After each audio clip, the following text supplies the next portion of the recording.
Let's kick things off with that fiery image in your vision, the burning heart that's all about unity. What's the story behind that passion for global connection among Christians? Honestly, that fire feels almost tangible sometimes, a holy urgency to reach people beyond labels and borders.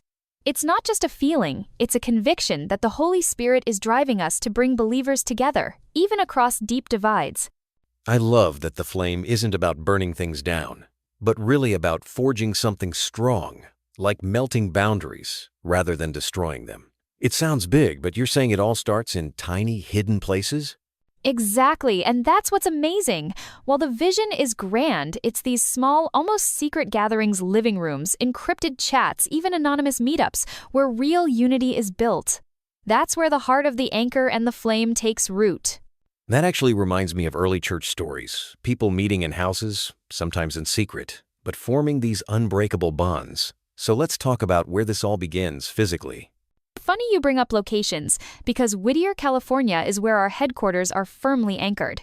It's this quiet spot that gives us stability, almost like a lighthouse for everything we do worldwide. I get the sense that Whittier is more than just a mailing address. It's the symbolic anchor, right? But then the flame part is about reaching way beyond crossing borders, reaching people in every corner. That's it. Our foundation is in Whittier, but our mission is borderless. We're driven to connect Christians who might be isolated or even at risk for their faith, giving them a place to belong no matter where they are. So, you're actually creating bridges, digital and personal, that let folks join in, whether they're down the street or halfway across the world.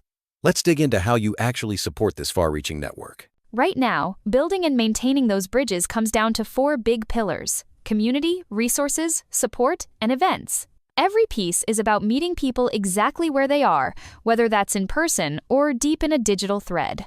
Let's start with the community side. I'm picturing these small, almost hidden gatherings, like support groups for the soul. How do folks actually find each other if secrecy is important? We use secure networks and encrypted channels to help Christians connect locally, safely. For many, that's the only way real fellowship can happen. But then, we add the global layer, a digital sanctuary, where people across continents can pray and share together, breaking down every kind of distance. It's wild to think that someone in a tiny apartment on the other side of the world can join in and feel that same spiritual warmth. What about resources? How do you keep the flame burning strong for people who may not have access to traditional teaching or support? What surprised me most is how much people crave spiritual depth, even when it's risky.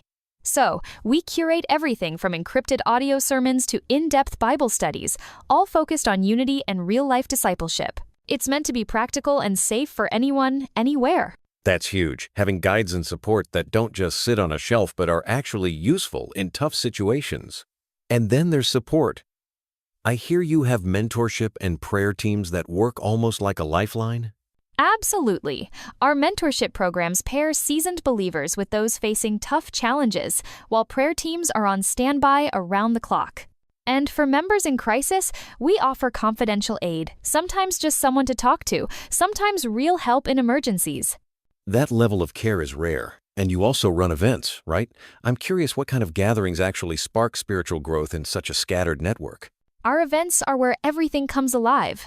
Imagine global online retreats, pockets of local service projects, or shared worship nights, all designed to deepen faith and knit people together, even if they've never met face to face.